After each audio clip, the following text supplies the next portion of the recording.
anak-anak semua. Selamat pagi, Bu. Ya, apa kabar kalian saat ini? Baik, Ibu. Apakah sehat semua? Sehat, Kak. Puji dan syukur kita kehadiran Tuhan Yang Maha Esa karena kita masih diberi kesehatan, kekuatan, kita masih melaksanakan pembelajaran ya di Google Meet ini. Ya, tetap semangat walaupun kita belajar di rumah ya anak-anak. Oke, sebelum kita mulai pembelajaran, Ibu minta ketua kelas untuk segera memimpin kita berdoa pada pagi ini. Silahkan mimpin berdoa. Ya teman-teman, sebelum kita dimulai pelajarannya, marilah kita berdoa menurut agama dan kepercayaan kita masing-masing. Berdoa dimulai. Berdoa selesai. Ya, terima kasih. Ibu mau bertanya, ada yang belum hadir di Google Meet ini biar bisa dihubungi? Atau semua sudah hadir? Sudah hadir semua, Bu. Bagus, berarti ya tetap semangat belajar ya walaupun belajar dari rumah. Sebelum memulai pembelajaran, Ibu mau bertanya dulu, pembelajaran materi kita minggu lalu masih ingat dengan konfigurasi elektron anak-anak? Masih, Bu. Kalau dengan struktur Lewis masih ingat? Masih, Bu. Baguslah kalau masih ada yang ingat. Beberapa pertanyaan yang Ibu akan berikan ke kalian. Pertanyaan pertama, Ibu mau nanya, masih ingat tidak? Coba kalian tentukan konfigurasi elektron dari atom karbon ya.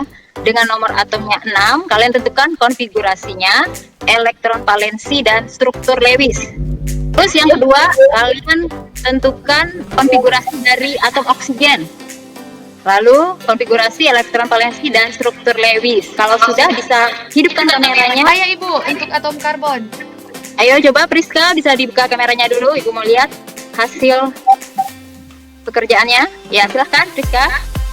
Ini, Ibu. Oke, jadi konfigurasinya 24 dan itu struktur Lewisnya. Iya, benar sekali Priska. Bagus sekali ya. Berarti Sama-sama. kalian semua sudah masih mengingat ya mengenai konfigurasi elektron dan juga struktur Lewis. Itu merupakan modal kita untuk mempelajari materi kita pada hari ini. Pun anak-anak, tujuan dari pembelajaran kita kali ini yaitu melalui model pembelajaran discovery learning dipadukan dengan pendekatan saintifik. Peserta didik dengan tekun dan percaya diri mampu menganalisis dan membedakan proses pembentukan ikatan kovalen, baik ikatan kovalen tunggal, rangkap 2 dan rangkap 3 pada beberapa senyawa dalam kehidupan sehari-hari dengan tepat dan benar.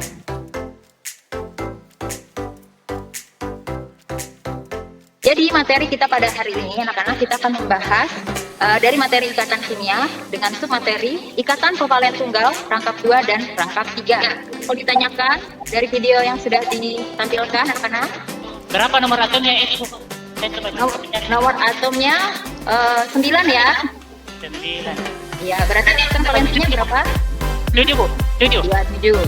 Nah, mengapa dia tadi tidak bisa berikatan dengan Ne? Yang neon tadi masih ingat? Ini pembelajaran minggu lalu. Kan karena dia merupakan gas mulia, dia sudah penuh ya, sehingga dia tidak perlu berikatan ya. Nah, nanti di pembelajaran ini kalian akan tahu bagaimana proses pembentukannya. Jadi Ibu tidak mau langsung supaya kalian bisa menemukan konsepnya sendiri ya. Ibu beri kesempatan untuk mengerjakan LPD kurang lebih 10 menit ya. Cukup ya waktu 10 menit? Coba dulu, Ibu.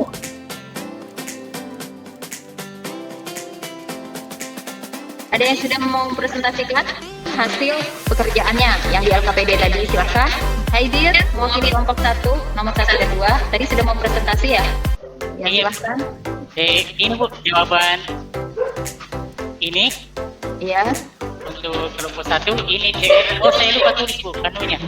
Oh ya, konfigurasinya belum ya? Nah, gampang, Bu. Nah, Ini, 287 ya, benar sekali Haidir. sudah kan, Bu, ada hanya hidrogennya hanya 1, Cl-nya 7 ini, Bu. Jadi Iya. berikan ini. Oke, sekali. Nomor Ini 2. 2O karena hanya Iya. ada 2, jadi 2 hanya sini, Bu. Ya. Ini sama sini. Oke. Baru Iya. O-nya 1, begini, Bu. Iya, tepat sekali ya Haidir. Oh iya, Bu, iya. Ya, terima kasih presentasinya. Kita beri applause untuk kelompok yang pertama ya. Ibu akan menjelaskan. Yang pertama, pembentukan ikatan dalam senyawa H2O ya, atau kita kenal dengan air. Yang pertama kita lakukan di situ tadi stepnya yaitu kita menuliskan konfigurasi elektronnya ya. Kemudian menuliskan struktur Lewis, lalu memasangkan elektron dari kedua atom yang berikatan. Di sini tadi oksigen ada berapa? 2 dengan 6.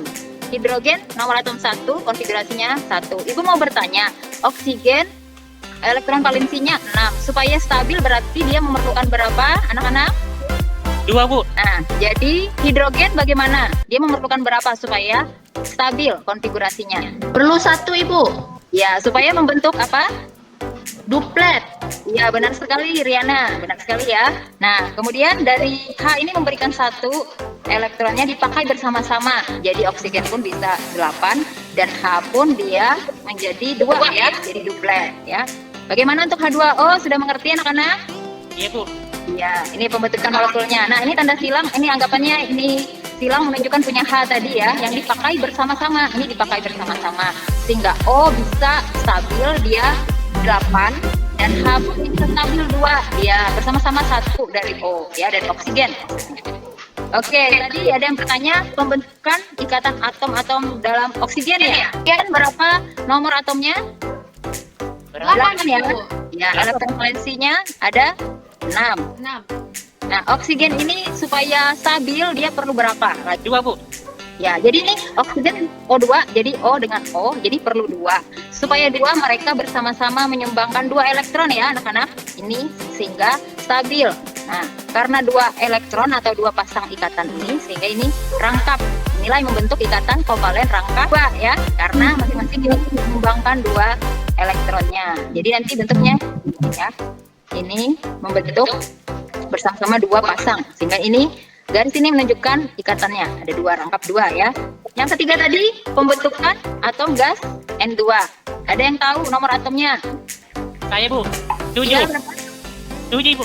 Iya, berarti elektron valensinya ada 5. Ya, supaya stabil berapa jumlah yang harus diperlukan oleh nitrogen ini? 3 elektron Ibu. 3 Bu. Iya, karena dia perlu 3 elektron lagi ya. Karena 3 elektron maka mereka bergabung N dengan N bersama-sama memakai atau menyumbangkan 3 elektronnya sehingga terbentuk ikatan rangkap 3.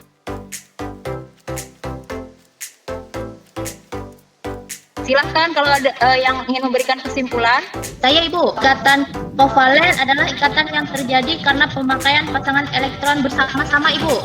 Oh iya, benar sekali ya. Tadi mereka bersama-sama memakai pasangan elektronnya ya. Kesimpulannya tadi benar ya.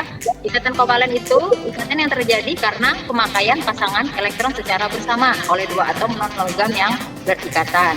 Kemudian tadi ada ikatan kovalen tunggal. Itu terdapat 1 pasang elektron yang digunakan bersama oleh 2 atom yang berikatan. Jadi ada 1 pasang sehingga dia disebut ikatan kovalen tunggal. Masih ingat anak-anak itu tadi terdapat pada senyawa apa? Ikatan kovalen tunggal tadi dari H2O. Iya benar ya, H2O, air tadi ya. Kemudian ikatan kovalen rangkap 2 yaitu terdapat 2 pasangan elektron yang digunakan secara bersama antara 2 atom yang berikatan. Jadi karena 2 pasang sehingga dia ini tandanya dia rangkap 2.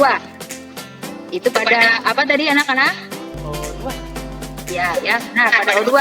Kemudian kesimpulan yang ketiga yaitu ikatan kovalen rangkap 3 itu artinya terdapat 3 pasang elektron yang digunakan bersama oleh 2 atom yang berikatan. Itu terdapat pada apa? Yang N2 Ibu. Pada N2. Baiklah, sampai di sini ada yang mau ditanyakan? Semua sudah mengerti atau belum? Sudah mengerti Ibu.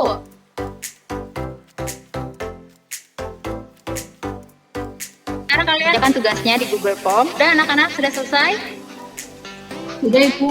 Oke, demikian pembelajaran kita pada hari ini. Terima kasih atas kebersamaannya anak-anak ya. Tetap semangat, tetap jaga kesehatan. Walaupun dalam keadaan seperti ini kita harus tetap semangat belajar dari rumah ya. Jangan lupa minggu depan kita akan mempelajari pembelajaran mengenai ikatan kovalen koordinasi, kovalen polar dan kovalen non polar serta ikatan logam. Kalian baca aja atau nanti ibu bisa unggah kembali modul atau bahan ajarnya. Ya, demikian pembelajaran kita hari ini. Untuk menutup pembelajaran kita, ibu minta ketua kelas untuk memimpin kita kembali berdoa. Silahkan ketua kelas. Ya teman-teman, sebelum mengakhiri pembelajaran ini, marilah kita berdoa menurut agama dan kepercayaan kita masing-masing. Berdoa dimulai. Berdoa selesai. Baik anak-anak, demikian pembelajaran kita pada hari ini. Selamat siang, sampai jumpa bertemu kembali di minggu depan ya. Terima kasih anak-anak. Terima kasih Ibu.